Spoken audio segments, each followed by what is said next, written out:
प्रभु यीशु मसीह के मधुर और जलाली नाम में एक बार फिर से आपका स्वागत है हमारे चैनल योद्धा यीशु के। और मैं आपका भाई जॉन मैथ्यू।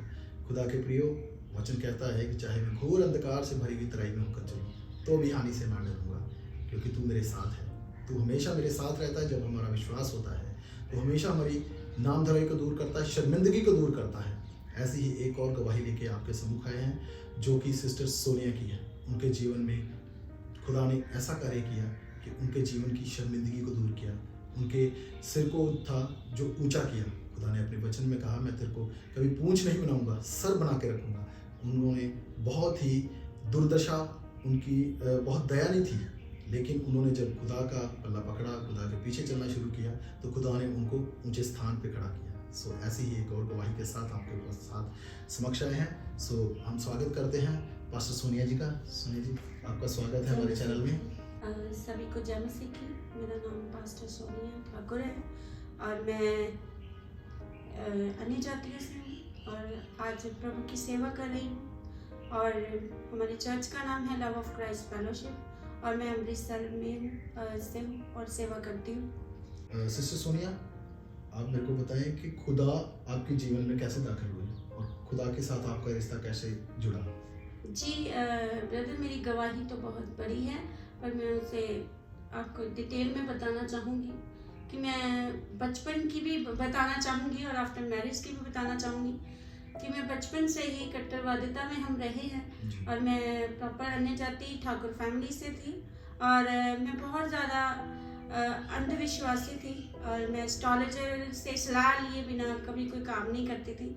और उन्होंने जैसे बोलना कि अंगूठियाँ डालो, और मैंने हर तरह के नग वगैरह भी डाले और जैसे जैसे बोलते थे, कभी नहर में ये चीनी फेंक के आना है, कभी कुछ। और राशिफल पढ़े बिना मैं घर से बाहर नहीं जाती थी। जब कुछ बुरी राशि होती थी तो आज बुरा होने वाला है, और अच्छा होता था तो अच्छा होने वाला है, ऐसे ही कुछ मेरे अंदर चलता रहता था। और मैं बहुत सारा फास्टिंग करती थी और आराधना करती थी शिव जी की, माता की, काली माता की और भैरवनाथ, बहुत सारे लेजेंड्स जितने भी मंदिर के अंदर होते थे उनकी आराधना करते थे। और सबसे ज़्यादा बड़ी बात है कि बहुत ज़्यादा आराधना करती थी। काली की तो इतनी ज़्यादा करती थी, बहुत कितने कितने घंटे मैं प्रार्थना करती रहती थी उनके आगे।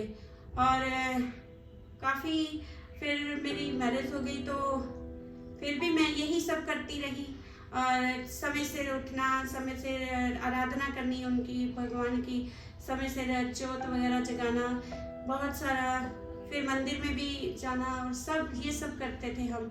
और जैसे कि मेरा पति ड्रग एडिक्ट थे और हमारे घर के हालात ख़राब थे बहुत ज़्यादा, और मैं बहुत ज़्यादा विश्वास करती थी माता पे, और मैं बहुत ज़्यादा उनके आगे रोती थी मंदिर में जाके कि कुछ ऐसा हो जाए कि सब हालात बदले। और पर जैसे हम कई जगहों पे जाते हैं, कभी कहीं ऐसे ही एक बहन ने मुझे बताया चर्च जाने के लिए, और मैंने चर्च गई तो मुझे वहाँ भी जाकर पहले कोई शांति सी नहीं फील हुई। और वहाँ देखा मैंने लोग गवाहियाँ दे रहे हैं और मुझे पता नहीं होता था कि गवाही क्या होती है, कैसे देते हैं, क्या बोलते हैं। और लोग वहाँ पे बोल रहे थे मेरा घर बना दिया खुदा ने, कोई बोल रहा था मुझे इस बीमारी से चंगा कर दिया, कोई बोल रहा था प्रभु ने मुझे ऐसे ये चीज़ दी, वो दी। और मुझे ऐसा लग रहा था कि मेरी ज़िंदगी तो ख़त्म हो रही है, मेरी ज़िंदगी तो इतनी ख़राब हो गई है, इनको ये सब कैसे हो सकता है, कैसे हो सकता है ये सब। इतने साल बचपन से लेके आज तक मुझे इतनी आराधना की, इतना पूजा पाठ किया, सब कुछ किया, नहीं कुछ हुआ, तो ये सब कैसे हो सकता है। पर ये सब मैंने देखा और मैंने विश्वास नहीं किया। पर जब मैं फिर से प्रभु की आराधना में आई, आराधना को अटेंड किया, और मैंने देखा कि धीरे धीरे मुझे वचन सुनना अच्छा लगने लगा। और इसके बाद गीत जो गाते थे वहाँ पर लोग, मुझे गीतों को भी देखा मैंने, और गाना मैंने घर जाकर शुरू किया, प्रार्थना धीरे धीरे शुरू की, और मेरा जो मन था धीरे धीरे इन चीज़ों में लगना शुरू हो गया। तो वो जो मैंने धागे तावीज़ तो बहुत कुछ डाल रखा था गले में, तो मैंने पास्टर जी को भी ऐसे ही बोला, मैंने कहा मैंने अपना धर्म नहीं बदलना, मेरा जीवन मैंने फिर से वैसे ही अपने मंदिर में वापस जाना है, पर नहीं, प्रभु ने मुझे चुना था। मेरा आप उनसे अपनी वो कंडीशन रख रहे थे कि मैं अपने वही सब कुछ करूंगी, जी सिर्फ आप मेरे पति को या जो भी मेरे घर की प्रॉब्लम हाँ जी, मेरे घर के हालात को बदले, मुझे मेरे घर के हालात बदलने चाहिए, मेरी ये कंडीशन थी। जी और मैंने वो कंडीशन बदलने के लिए ही गई थी, पर नहीं, परमेश्वर ने मेरे जीवन में आए, परमेश्वर ने मुझे अपनी बेटी बनाया, अपना प्यार दिखाया, और मैं धीरे धीरे मेरा बंदियों में दिल लगने लगा, मैं बंदियों में जाने लगी, आराधना करने लगी, और प्रभु में बढ़ती गई, और बहुत सी परेशानियां घटने की बजाय और ज़्यादा बढ़ गई, और इतनी ज़्यादा बढ़ गई कि जब मैं रात भर बंदियां अटेंड करके आती थी तो मेरे घर वाले दरवाज़ा नहीं खोलते थे, और मैं कई बार रात भर ही करके बाहर बैठी रहती थी, और बहुत ज़्यादा विरोध होना शुरू हो गया। घर वालों ने विरोध किया, जो मेरे आस पड़ोस वाले थे, विरोध करने वाले आपके अपने ही थे जी। और कि इसने धर्म बदल लिया है, ये चर्च जाती है, ये ईसाई बन गई है। पर धीरे धीरे जब मुझे पता लगा, मैंने लोगों को बताना शुरू किया कि नहीं, यीशु जीवन बदलता है, दिल बदलता है, उसने मेरा जीवन और दिल दोनों बदला है, मुझे अपनी बेटी बनाया है। और कई लोगों ने तो यहाँ तक बोला कि आपको पैसे दिए हैं फिर आपका धर्म बदला है, पर ये बात एकदम बिल्कुल झूठ है कि पैसे नहीं देता कोई भी। मुझे पैसे नहीं मिले, मेरा दिल यीशु मसीह ने बदला है। आज मैं उसकी बेटी हूँ, उसका काम करती हूँ, और उसका काम हमेशा मुझे लाइफ टाइम करना है और हमेशा करते रहना है। और मैं ये कहूँगी कि यीशु मसीह में बढ़ने के लिए उसके पास आने की ज़रूरत है, उसके साथ टाइम स्पेंड करने की ज़रूरत है। और यीशु मसीह जीवन तो बदलता ही है, साथ में हमें अपनी संतान होने का भी अधिकार देता है। और स्वर्ग में तो जगह प्रभु ने हमें पहले से दी है, हमारे पापा को माफ़ किया है, हमारा जीवन बदला है। मैं प्रभु का धन्यवाद करती हूँ कि प्रभु ने मुझे मूर्ति पूजा से बाहर निकाला, प्रभु ने मुझे अद्भुत रीति के साथ चुना। मैंने कभी सोचा नहीं था कि मैं प्रभु यीशु को ग्रहण करूंगी, पर आज 12 साल से मैं सेवकाई कर रही हूँ और संडे चर्च चलाती हूँ, और प्रभु की दया को महसूस करती हूँ, प्रभु के प्यार को महसूस करती हूँ, और बहुत से लोगों को वचन सुनाती हूँ। प्रभु की दया को मैं अपने जीवन में अनुभव करती हूँ हमेशा, और मैं प्रभु का धन्यवाद करती हूँ। अब खुदा के आने से पहले और खुदा के आने के बाद आपका जीवन कैसा है और क्या क्या तब्दीलियां आपकी लाइफ में हैं? हाँ जी ब्रदर, ये बात बहुत इम्पोर्टेंट है, क्योंकि सारी आदर और महिमा प्रभु को मिले। आमीन। क्योंकि मैं विश्वास करती हूँ मेरा प्रभु मेरे सामने बैठा है, सुन रहा है जी। कि मुझे कौन कौन सी ब्लेसिंग उसने दी है। मुझे बताना बहुत ज़रूरी है जी। कि मैं एक छोटे से रूम में रहती थी, और छोटा सा ही था, एक 25 गज की शायद जगह है हमारी, और उसी रूम में प्रभु ने 3 फ्लोर मुझे बना के दिए, मुझे खुद का चर्च लैंड दिया है।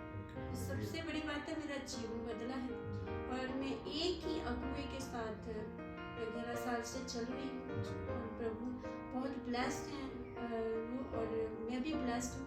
और जिस मोहल्ले में मेरा निरादर था, मेरी बेइज्जती होती थी रिश्तेदारों में, भाई बहनों में, और जहाँ मैं सर उठा के नहीं चल सकती थी, क्योंकि उन दिनों में हालात मेरे बद से बदतर थे। मुझे खाने के लिए मेरे पास रोटी भी नहीं थी, पहनने के लिए कपड़े नहीं थे, मुझे ये नहीं पता था शाम को मैंने खाना खाना है कि नहीं खाना है। अब ऐसा प्रभु ने बरकत दी है कि चर्च बनाया है, और चर्च में चर्च एक हेल्पलाइन होती है, और वहाँ से कोई भी भूखा नहीं जाता, और कि बहुत सारे लोगों को खिलाने का एक जरिया बना दिया, और इतना ब्लेस किया है, इतना ज़्यादा मुझे ब्लेस किया। हर एक आशीष से दी है मुझे। आर्थिक रोज से प्रभु ने मुझे ब्लेस किया है, स्पिरिचुअल रूप से मुझे प्रभु ने बहुत ब्लेस किया है, और एक ब्लेस अगुआ दिया है मेरे जीवन में। और मुझे बताया है प्रभु ने कि कैसे अधीनगी में चलने से प्रभु के ब्लेसिंग हमारे जीवन में उतरती हैं। जब आप एक ब्लेस पर्सन के साथ अपने जीवन में चलते हो तो ब्लेसिंग आती है। और मैं सभी लोगों को एक पर्सनली सुझाव देना चाहूँगी कि जब लोग चर्च जाएं और एक ही चर्च से जुड़े रहें, और परमेश्वर वहीं आपको फलवंत करेगा, क्योंकि परमेश्वर जहाँ लगाता है वहाँ ब्लेस करता है। मुझे प्रभु ने बहुत सारी ब्लेसिंग दी है और अगर मैं उनकी गिनती करूँ तो कुछ मिनट नहीं चाहिए, बहुत लंबा समय चाहिए, पर मैं डिटेल में थोड़े ही शब्दों में बताना चाहूँगी कि प्रभु ने मुझे आर्थिक तौर में, स्पिरिचुअल तौर में मुझे बहुत ब्लेस किया है। जहाँ मेरा निरादर था, आज मुझे वही उसी जगह में आदर दिया है।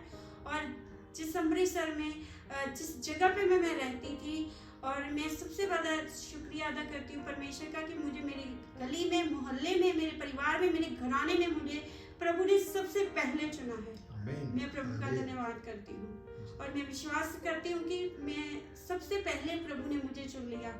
और उस इलाके में और कोई चर्च नहीं है, अन्य जातियों में प्रभु ने मुझे चर्च लैंड दिया है, सेवकाई दी है, और मैं प्रभु का दिल से, तहे दिल से धन्यवाद करती हूँ परमेश्वर के लिए, उनकी ब्लेसिंग्स के लिए, अपने जीवन के लिए मैं प्रभु का धन्यवाद करती हूँ। और मैं प्रभु के आगे विनती करती हूँ कि इसी तरह अंत तक प्रभु की सेवा में, प्रभु दुनिया की अंतिम हदों तक मुझे इस्तेमाल करे और इस गवाही के द्वारा प्रभु हर एक को बरकत दे। धन्यवाद। जय मसीह। सो सिस्टर, आपकी इस सुंदर और अद्भुत गवाही के साथ आपने जो सब कुछ देखा, इस समय में कोई भी आपको संभाल नहीं सकता था। अगर कोई इंसान होता तो आपको तसल्ली नहीं दे सकता था, लेकिन आत्मिक तसल्ली देने वाला यीशु मसीह ही था, जिसको आपने जाना, उसको माना और उसके पीछे चले। और आज वो खुद ही वो जो खुशी और जो प्रसन्नता और जो आशीष है वो आपके चेहरे से झलकती है, आपके रूहानियत से झलकती है। सो परमेश्वर आपको बहुत बहुत बहुत ब्लेस करे और आपके द्वारा बहुत सारी रूहें खुदा के गले में जाए। सो आपको बहुत बहुत धन्यवाद। सो हमारे साथ थे सिस्टर सोनिया, जिनकी गवाही आंखें खोलने वाली थी, क्योंकि उन्होंने बचपन में ही बहुत सारे ऐसे हालातों में पले बढ़े, लेकिन खुदा के रास्ते पे चलना बहुत मुश्किल था। और जब उनकी शादी हुई तो उन्होंने बहुत कुछ सहना शुरू कर दिया, मारपीट सहनी शुरू कर दी। शादी के बाद उन्होंने गरीबी देखी, शर्मिंदगी देखी, बहुत बड़ी जिल्लत, बड़ी ज़िंदगी देखी, लेकिन खुदा के पीछे उन्होंने चलना नहीं छोड़ा। जब खुदा को जाना तो सारी जिल्लत आशीष में बदल गई, सारी नामधराई, सारी शर्मिंदगी को उन्होंने ब्लेसिंग में बदल दिया। सो पर ये है हमारा यीशु मसीहा, जो अपने बच्चों को कभी अकेला नहीं छोड़ता, जो कभी हमें अनाथ नहीं छोड़ता। सो परमेश्वर का धन्यवाद हो इस सुंदर और अद्भुत गवाही के लिए। ऐसी ही और गवाही लेके आपके सामने जल्द ही आएंगे। सबको जय मसीह की।